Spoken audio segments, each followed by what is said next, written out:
Hey guys, and welcome back to Spiritual Awakening Sundays. If you guys are new to my channel, my name is Astoria Dream, and here every Sunday we talk about everything you need to know to help you on the spiritual awakening path.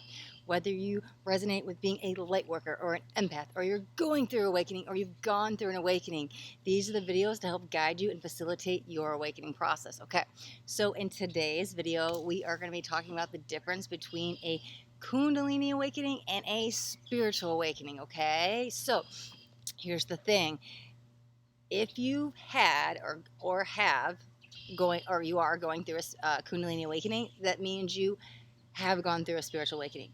But if you're going through a spiritual awakening, does not mean you've gone through a Kundalini awakening, right? These are two separate energies, right? So here's the thing: let's talk about the spiritual awakening first. So generally speaking, all of us individually are going through a spiritual awakening, whether we know it or right, whether we know it or not. We all have to shift our level of consciousness and go up the scale of consciousness and elevate, right? We're all headed toward ascension, okay? Whether when we first start out, we go through first density and go to second density and third density, and we keep going up through the densities till we get through ascension. So even people that are in the matrix and don't even resonate with the spiritual awakening path, they're still going through it. You've incarnated here on earth so many times that every time you come back and learn more lessons, you vibrate higher and you raise your level of consciousness. So individually, yes, we are all going through a spiritual awakening. Consciously or unconsciously, it is happening, okay? And collectively, the collective has to go through the awakening with us. So the collective is definitely going through awakening, but here's the thing: so is Mother Earth, right? Gaia can't sit here and resonate at the third density vibration, and we have fourth density, fifth density beings, here as well. So Mother Gaia has to ascend with us. So all of this is happening at the same time, okay? Now, for those of you that are consciously awake and aware and resonate with the spiritual awakening path, okay? Here's the thing: a spiritual awakening could be one moment in time that kind of reconnects you with your soul, remembering who you are, right? Sometimes people have had a near-death experience and they have a spiritual awakening moment, something that changes them forever, okay? Things that can trigger spiritual awakenings outside of that could be any grief, trauma, maybe it's divorce, maybe there's a death in the family, some kind of hardship, and then you level up after it, okay? That can spark one as well. However, this one moment in time can change your life forever. You become more awake and aware. You tap into who you are at a soul level and you start remembering, okay?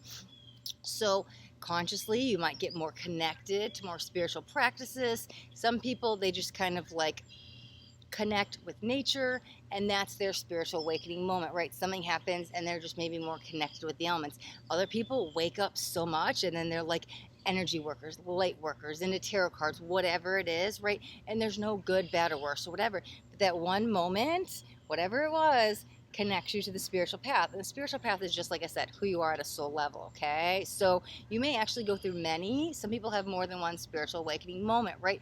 There could be one huge moment that kind of wakes you up and you're like, oh, my perspective, my perception is different in the world, right? I don't resonate with these third density vibrations anymore. You may start to become very sensitive to energy, tapping into that fourth density, right? Okay, so now that's where you start becoming really empathic. You could, like I said, you might resonate with the light worker energy. However, this is the spiritual awakening process, right? You may get really in touch with animals and nature and chakras and stuff like that, but you don't have to be, because we're all going through it, okay? So here's where the difference is, okay, between that and a Kundalini awakening.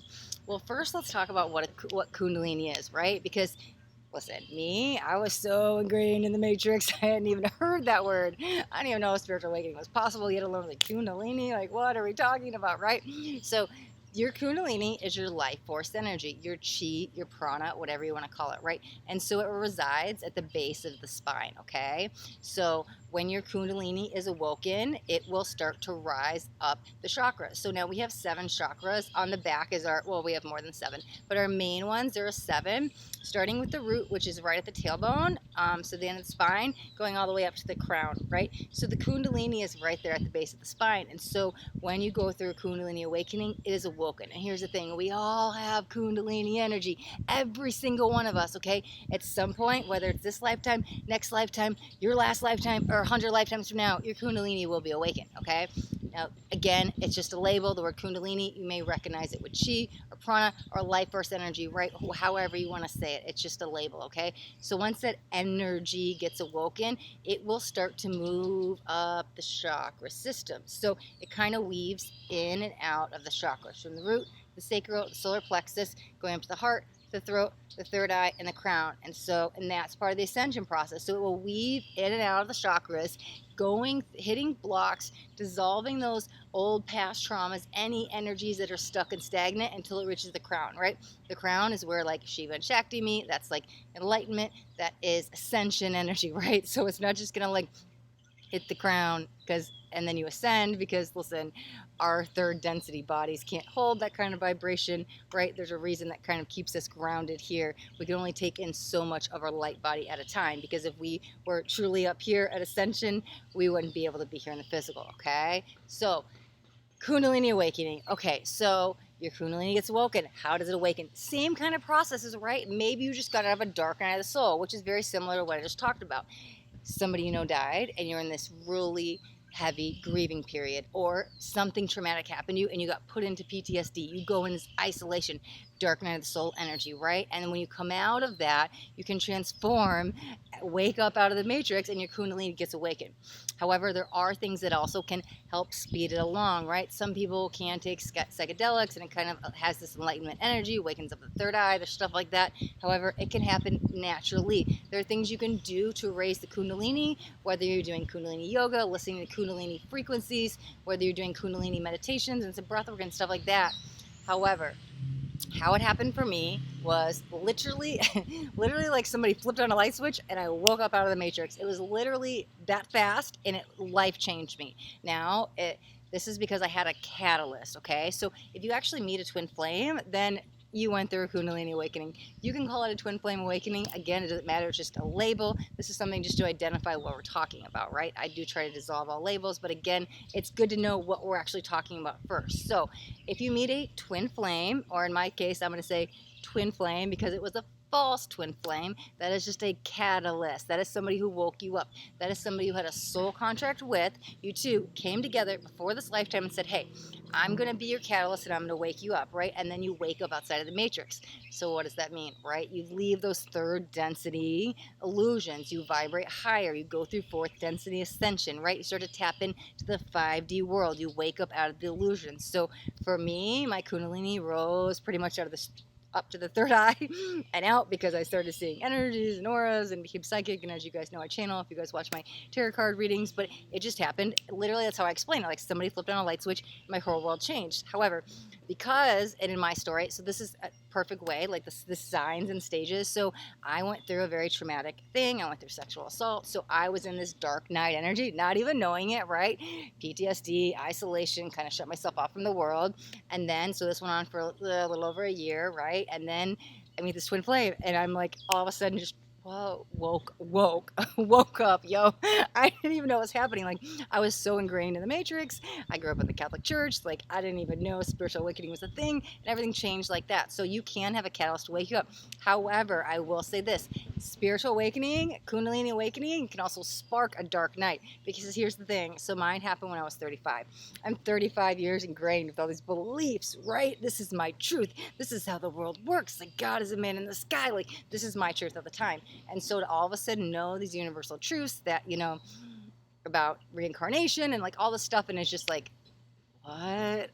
It kind of does a number to your psyche, because you've had all this programming for 35 years. So what it did for me is, so I woke up in January 2019, and by March, pretty beginning of March, it kind of threw me into this spiritual depression, as I kind of called it. It only lasted about 3 weeks. But again, when you've been ingrained and programmed to all these beliefs and everything you've ever known and thought you find out isn't real, it kind of does a moment to you. So I went through a little dark night of the soul. This was very much on a spiritual level. My dark night of the soul that led to the Kundalini awakening was very much of the physical, because I went through a trauma, right? And I had a physical or mental illness because of it. So that all led me to where I was to be at the twin flame. But then again, you can go through a dark night after it, like I did. It's interesting that I had one before and after. However, mine went pretty fast. It only lasted about 3 weeks, and then I elevated and vibrated higher, right? But that's the thing. It's just part of, like, we're on the roller coaster. We go up and down, and that's the thing, right? We just pick ourselves back up and learn. So again, you don't have to have a twin flame to wake you up. If you have that soul contract, it's already set in place, right? It's not something you're just going to say, hey, I'm going to meet my twin tomorrow and I'm going to go through a twin flame awakening, right? This was decided before you came here on earth. So you can do things to keep yourself more conscious and aware and awake, right? Whether that's yoga or meditation or any spiritual practices, right? Clear your energy. You can give yourself a spiritual bath. You can work with sage. I work with tarot cards as a way to help me channel. I'm also an energy healer. I work with Reiki. Again, it doesn't have to be all of this or any of this. This is just simple tools, right? Working with crystals, things to help elevate, working with higher vibrational energies, oils and stuff like that, incense. So because I consciously keep this up as a consistent practice, it helps elevate my energy. The other thing I do want to say, if you are going through this, okay, and I'll just leave a little side note about this because I know I can go off on all these tangents, right? And we're trying to talk about the difference between them, but keeping yourself in those high vibrations, which I talk about on the Third Eye Thursdays, is keeping your body alkaline and decalcifying the pineal gland. This was stuff along the way that helped me along my Kundalini Awakening path, because once my pineal gland got decalcified and my third eye opened, it helped me connect to more spirit, right? It made that first year of all those Kundalini Awakening symptoms, the physical stuff that I was purging out, right? All of a sudden my body started breaking down, all this stuff started happening to me. I was like, why am I sick? But no doctors could find anything wrong with me.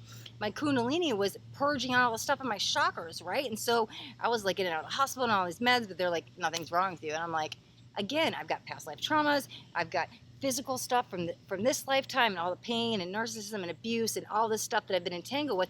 Well, your Kundalini is here to purge it out. So to make things easier, like if you're going through the Kundalini Awakening path, there are things you can do, and that's why all of that stuff, that daily consistency, is so important. However, even along that, eating the high vibrational foods, alkalining the body, and decalcifying the pineal gland can ease those symptoms. And you know what?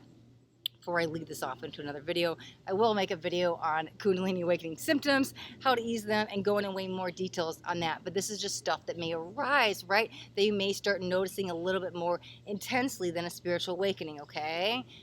Not that one's better or worse than the other, right? People can go through a spiritual awakening and be just as enlightened and tuned as somebody who goes through a Kundalini Awakening, okay? All right, guys, so we'll wrap up that video right here. If you guys got anything on this video, do me a favor and hit that thumbs up button. This way I know you got something that resonated. If you guys haven't already subscribed to my channel, make sure you hit that subscribe button. There's a little bell right next to it, too. You want to hit the bell and turn on all notifications, because I do daily videos. I don't want you guys to miss out on any upcoming messages, because that next message just might be the message that you need to hear today. All right, my loves, till next time, be blessed.